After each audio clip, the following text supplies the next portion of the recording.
हाँ, तो हमारा क्वेश्चन है, रॉलेट सत्याग्रह के संदर्भ में निम्नलिखित में से कौन से कथन सही हैं? तो देखिए, रॉलेट अधिनियम सेडिशन कमेटी की सिफारिश पर आधारित है, ये बात सही है, क्योंकि सेडिशन कमेटी 1917 में बनी थी और हमारा जो रॉलेट सत्याग्रह आया था वो 1919 में आया था। ठीक है, तो ये स्टेटमेंट हम लोगों का सही है। दूसरा स्टेटमेंट है, रॉलेट सत्याग्रह में गांधी जी ने होम रूल लीग का उपयोग करने का प्रयास किया। ये बात बिल्कुल सही है, क्योंकि गांधी जी ने सत्याग्रह सभा की स्थापना की थी 1919 में और उसी समय उन्होंने आह्वान भी किया था इसके विरुद्ध। ये प्रथम सत्याग्रह उनका था, ये भी आप कह सकते हैं। और तीसरा स्टेटमेंट दिया है, साइमन कमीशन के आगमन के विरोध हुए प्रदर्शन रॉलेट सत्याग्रह के साथ साथ हुए। तो ये बात बिल्कुल गलत है, क्योंकि जो साइमन कमीशन था वो आप याद करिए, इसका विरोध हम लोगों ने किया था 1928 से 1929 के बीच में, और हमारा रॉलेट सत्याग्रह हो रहा है 1919 में। तो ये स्टेटमेंट हम लोगों का करेक्ट नहीं होगा। तो ऐसे में अगर हम जाएंगे तो हमारा आंसर बी हो जाएगा। नेक्स्ट क्वेश्चन देखते हैं।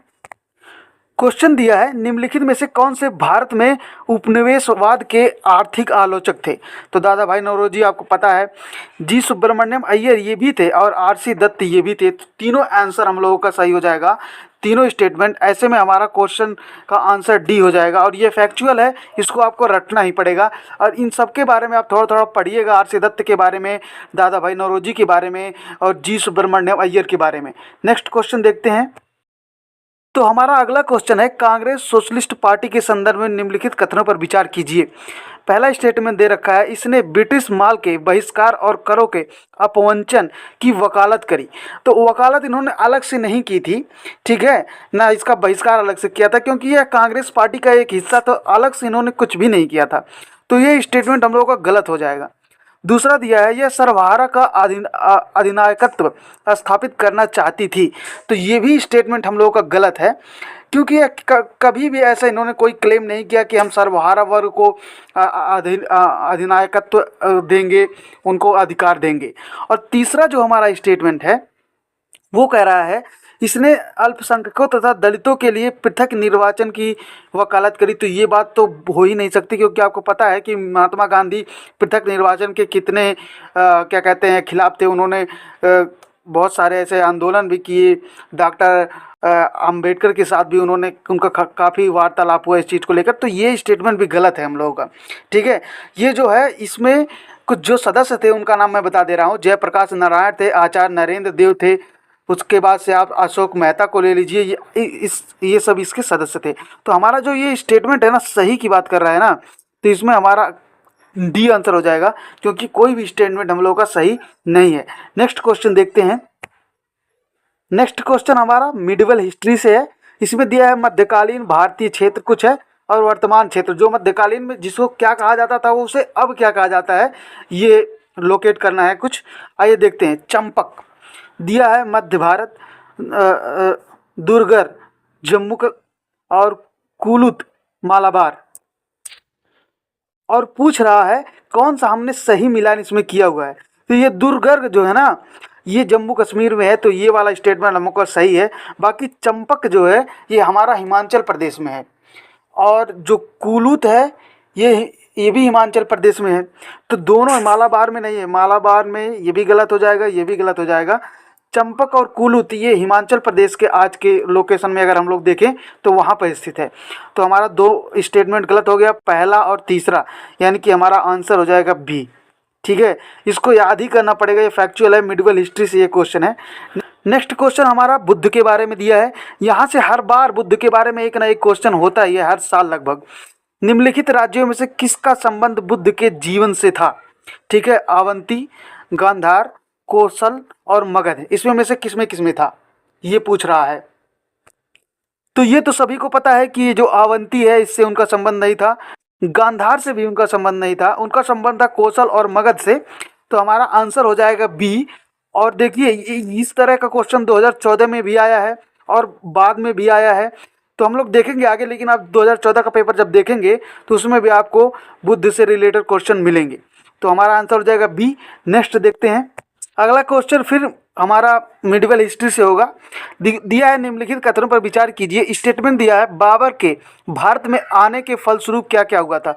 उपमहाद्वीप में बारूद के उपयोग की शुरुआत हुई। तो ये स्टेटमेंट गलत है, क्योंकि ऐसा माना जाता है कि 14वीं शताब्दी में पहली बार चीन में इसका उद्भव माना जाता है, और ये तो आया था 1526 1530 के आसपास। तो इनका ये स्टेटमेंट हम लोगों का गलत हो जाएगा। दूसरा दिया है, इस क्षेत्र की स्थापत्य कला में मेहराब और गुम्बद बनाने की शुरुआत हुई। सल्तनत काल से ही ये हो गया था कि हम लोग मतलब गुम्बदों का प्रयोग होने लगा था, और ये बाद में आया था, तो इसलिए ये भी स्टेटमेंट हम लोगों का गलत हो जाएगा। और तीसरा स्टेटमेंट दिया है, इस समय में तैमूरी राजवंश स्थापित हुआ। तो ये स्टेटमेंट सही हो सकता है, क्योंकि आपको पता है कि तैमूर वंश बाबर सबसे लीड पे था इसमें। तो हमारा स्टेटमेंट 3 केवल करेक्ट होगा और बाकी दोनों ही स्टेटमेंट गलत होंगे। ऐसे में हमारा क्वेश्चन का आंसर होगा बी, ठीक है। और बाकी दोनों स्टेटमेंट गलत हैं। क्यों गलत है यह भी मैंने बता दिया। चलते हैं नेक्स्ट क्वेश्चन पर। हाँ, तो हमारा नेक्स्ट क्वेश्चन है, निम्न में से किसने अप्रैल 1930 में नमक कानून तोड़ने के लिए तंजौर तट पर एक अभियान संगठित किया था। और स्टेटमेंट हमारा दिया है, बी.ओ. चिदम्बरम पिल्लई, सी राजागोपालाचारी, के कामराजन और श्रीमती एनी बेसेंट। तो इसका आंसर तो फैक्चुअल है, बी हो जाएगा, सी राजागोपालाचारी। अब आप लोगों को इस सब के बारे में, जो चारों स्टेटमेंट दिए सबके बारे में थोड़ा थोड़ा पढ़िएगा, और कोशिश कीजिए जब मैं एक क्वेश्चन आंसर करवा रहा हूँ तो इस समय आप पेन और कॉपी लेकर बैठिए, ताकि बाद में जो ऑफिशियल आंसर की मैं लगा दूंगा बाद में, तो आप उससे अपना मिलान कर सकते हैं। और आपके पास अगर ये पेपर है तो और भी अच्छी बात है। नेक्स्ट क्वेश्चन देखते हैं। इसमें दिया है, इसमें से किसने कृष्ण नदी की सहायक नदी के दक्षिण तट पर एक नए नगर की स्थापना करी और उस देवता के प्रतिनिधि के रूप में अपने इस नए राज्य पर शासन करने का दायित्व लिया। इसके बारे में माना जाता है कि कृष्ण नदी से दक्षिण की समस्त भूमि उस देवता की है। अब देखिए, ये तो बहुत ही अच्छा क्वेश्चन है और ये हमेशा यहाँ से आता है। तो इसका आंसर हो जाएगा हमारा हरिहर प्रथम, ठीक है। हरिहर प्रथम इसका आंसर हो जाएगा। और इन्होंने विजयनगर साम्राज्य की स्थापना की थी। हरिहर और बुक्का मिलकर इन्होंने विजयनगर साम्राज्य की स्थापना करी थी, ठीक है। नेक्स्ट क्वेश्चन देखते हैं। हाँ, तो हमारा अगला हिस्ट्री का क्वेश्चन दिया है, भारतीय राष्ट्रीय कांग्रेस की प्रथम महिला अध्यक्ष सरोजिनी नायडू थी। तो ये बात गलत क्यों है? क्योंकि ये जो प्रथम महिला अध्यक्ष है ना, यहाँ पे अगर भारत लिखा होता, भारत की प्रथम महिला अध्यक्ष, तो ये स्टेटमेंट सही हो जाता। लेकिन यहाँ पे दिया प्रथम महिला अध्यक्ष, तो प्रथम महिला अध्यक्ष श्रीमती एनी बेसेंट थी, ये नहीं थी। तो ये स्टेटमेंट हम लोग का गलत हो जाएगा। दूसरा दिया है, भारतीय राष्ट्रीय कांग्रेस के प्रथम मुस्लिम अध्यक्ष बदरुद्दीन तैयब जी थे, सही है। और जो ये थे किस समय अध्यक्ष थे वो भी मैं आपको बता देता हूँ। ये मद्रास अधिवेशन के समय अध्यक्ष थे और 1887 की बात हमारे ख्याल से ये हो रही है, एक बार आप चेक कर लीजिएगा। तो इस हिसाब से हमारा आंसर हो जाएगा बी, ठीक है। पहला स्टेटमेंट हम लोगों का गलत है। नेक्स्ट क्वेश्चन देखते हैं। नेक्स्ट क्वेश्चन हमारा मॉडर्न हिस्ट्री से है, कैबिनेट मिशन के संदर्भ में निम्नलिखित कथनों पर विचार कीजिए और बताइए कौन सा कथन सही है। स्टेटमेंट दिया है, यहाँ पे भी सही उत्तर हम लोगों को चुनना है। दिया है, इसने एक संघीय सरकार के बारे में सिफारिश की। तो आपको पता है जो कैबिनेट मिशन था वो 3 सदस्यों के द्वारा बनाया गया था 1946 में। इनके नाम थे पैथिक, लॉरेंस, क्रिप्स और अलेक्जेंडर, ठीक है। तो ये बात आपको पता है। अब इसमें क्वेश्चन में हम लोगों ने देखा कि इसने एक संघीय सरकार के बारे में सिफारिश की थी, बिल्कुल बात सही है, संघीय सरकार के बारे में इन्होंने कहा था, ठीक है। नेक्स्ट हमारा दिया है कि इसने भारतीय न्यायालयों की शक्ति का विस्तार किया, ये स्टेटमेंट गलत है। बताइए, अंग्रेज भारतीय न्यायालयों की शक्तियों का विस्तार कैसे कर सकते हैं? तीसरा स्टेटमेंट दिया है, इसने ICS में और अधिक भारतीयों के लिए उपबंध किया। अब ये तो स्टेटमेंट हमारा गलत हो जाएगा, क्योंकि ये भारतीयों के लिए कुछ भी नहीं कर सकते। आपको पता है जो करेंगे वो अपने लिए ही करते थे। तो ये स्टेटमेंट गलत हो जाएगा। आप इसके बारे में एक बार कैबिनेट मिशन के बारे में जरूर पढ़िएगा, स्पेक्ट्रम में भी आपको मिल जाएगा और आपको ऐसे NCERT में भी मिल जाएगा। हमारा आंसर होगा ए। चलते हैं नेक्स्ट क्वेश्चन की तरफ। नेक्स्ट क्वेश्चन हम लोगों का दिया है एशियन हिस्ट्री से। दिया है, भारत के कला और पुरातात्विक इतिहास के संदर्भ में निम्नलिखित में से कौन सा सबसे पहले निर्माण किया गया था? तो दिया है भुवनेश्वर स्थित लिंगराज मंदिर। तो ये काफ़ी फैक्चुअल क्वेश्चन है। तो आपको बता दें कि ये 11वीं सेंचुरी में बनाया गया था। अब इसी तरह से हम लोग लिखेंगे तब पता लगेगा कौन सा कब हुआ था। धौली स्थित शैलकृत हाथी, ये 272 से 272 से 231 ईसा पूर्व में बनाया गया था। ठीक है। और तीसरा है महाबलीपुरम स्थित शैलकृत स्मारक, ये आपका बनाया गया था 7वीं सेंचुरी में। और जो दिया है उदयगिरी स्थित वराह मूर्ति जो है ये 12वीं सेंचुरी में बनाई गई थी। तो इस हिसाब से हम लोगों का आंसर होगा बी, क्योंकि ईसा पूर्व से पहले ही बना दिया गया था धौली स्थित शैलकृत हाथी। ठीक है। तो ये स्टेटमेंट पूरी तरह से फैक्चुअल है, ये मैं भी देख के बता रहा हूँ क्योंकि सारे मुझे नहीं पता थे, 2 पता थे लेकिन और 2 नहीं पता थे। तो आगे चलते हैं, इसको याद कर लीजिएगा डेट वाइज। आगे चलते हैं।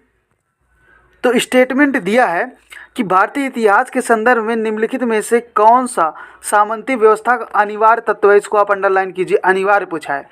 तो अत्यंत सशक्त केंद्रीय राजनीतिक सत्ता और अत्यंत दुर्बल प्रांतीय अथवा स्थानीय राजनीतिक सत्ता। तो ये आप देखिए स्टेटमेंट, ये जो हमारा सामंती व्यवस्था है ना, इसका मूल तत्व ही यही था कि सत्ता का विकेंद्रीकरण किया जाए।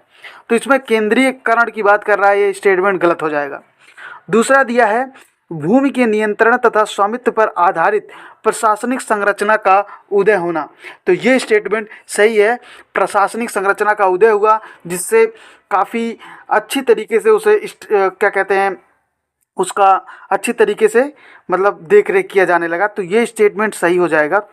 तीसरा दिया है सामंत तथा उसके आधिपत्य के बीच स्वामी और दास संबंध का बनना। ठीक है। स्वामी और दास संबंध का बनना, ये भी बात सही है, क्योंकि जब अलग अलग वर्ग बट गए तो एक शोषक वर्ग हो गया, एक शोषित वर्ग हो गया। तो ऐसे में हमारा स्टेटमेंट बी करेक्ट हो जाएगा। ठीक है। नेक्स्ट क्वेश्चन की तरफ बढ़ते हैं। हाँ, तो हम लोगों का नेक्स्ट क्वेश्चन दिया है, ये आप गरम दल नरम दल आप जान सकते हैं, मिडिवल हिस्ट्री नहीं है, मॉडर्न हिस्ट्री से होगा। हाँ, मॉडर्न हिस्ट्री से है। इसमें दिया है निम्नलिखित में से किस आंदोलन के कारण भारतीय राष्ट्रीय कांग्रेस का विभाजन हुआ, जिसमें परिणाम स्वरूप नरम दल और गरम दल हुए। तो आपको ये पता है स्वदेशी आंदोलन होगा, क्योंकि स्वदेशी आंदोलन के तहत 2 दल बट गए, एक नरम दल में एक गरम दल में। और इसी समय आपको बंगाल का विभाजन भी दिखेगा, ये सब सारी चीज़ें दिखेंगी। तो हमारा आंसर हो जाएगा ए। और देखिए आप भारत छोड़ो आंदोलन, असहयोग आंदोलन, सविनय अवज्ञा आंदोलन, सबके बारे में ज़रूर पढ़िएगा, क्योंकि इसी से अगले टाइम में आंसर यानी 2026 में हम बन सकता है, तो पढ़ना चाहिए। क्वेश्चन नंबर 75 आप इसको उसमें भी रख सकते हैं, हमारे ख्याल से पॉलिटी में भी, लेकिन एक क्लासिक लैंग्वेज के बारे में बात कर रहा है तो हम लोग कला एवं संस्कृति में समझते हैं, आर्ट एंड कल्चर में। तो आइए देखते हैं, हाल ही में निम्नलिखित में से किस एक भाषा को शास्त्रीय भाषा का दर्जा दिया गया। तो शास्त्रीय भाषा का दर्जा किसे दिया गया था, तो आपको पता है अभी भी भोजपुरी को शास्त्रीय आज तक का दर्जा नहीं दिया गया है, यूपी बिहार वाले जानते होंगे। तो ये जब जिस समय ये क्वेश्चन बना था ये उड़िया को दिया गया था उस समय 2014 या 15 में। तो ये करंट अफेयर का भी हो सकता है, आप इसको पॉलिटी में भी रख सकते हैं, आप इसे कला एवं संस्कृति में भी रख सकते हैं। तो हमारा आंसर हो जाएगा ए। नेक्स्ट क्वेश्चन देखते हैं। हाँ, तो हमारा अगला क्वेश्चन है कलमकारी चित्रकला निर्दिष्ट करता है। तो कलमकारी चित्रकला जो निर्दिष्ट करता है दक्षिण भारत में सूती वस्त्र पर हाथों से की गई चित्रकारी को करता है ये स्टेटमेंट। क्योंकि आपने देखा होगा कि ऐसे आंध्र प्रदेश में बहुत सारी इस तरह की चित्रकला, उसमें ब्लॉक मुद्रित सूती कपड़े में बनाए जाते हैं, रामायण महाभारत के चित्र उस पर दिखाए जाते हैं। इसी तरह से एक और क्वेश्चन आया था 2018 में, हम लोग उसको देखेंगे बनी थानी के बारे में। तो चलते हैं, इस तरह से हम लोग अब अपना 2015 से 2015 से 25 तक पूरा हम लोग देखेंगे, जब तक हम लोगों का 26 का वो प्रीलिम्स नहीं आ जाता है। अगर आपका सपोर्ट रहा तो और अच्छी तरीके से इसको देखेंगे। और लास्ट में मैं जाते जाते ऑफिशियल आंसर की लगा दे रहा हूँ, आपने जो अपनी नोटबुक पर नोट किया होगा अपना आंसर उससे मिलान कीजिएगा। Thank you so much.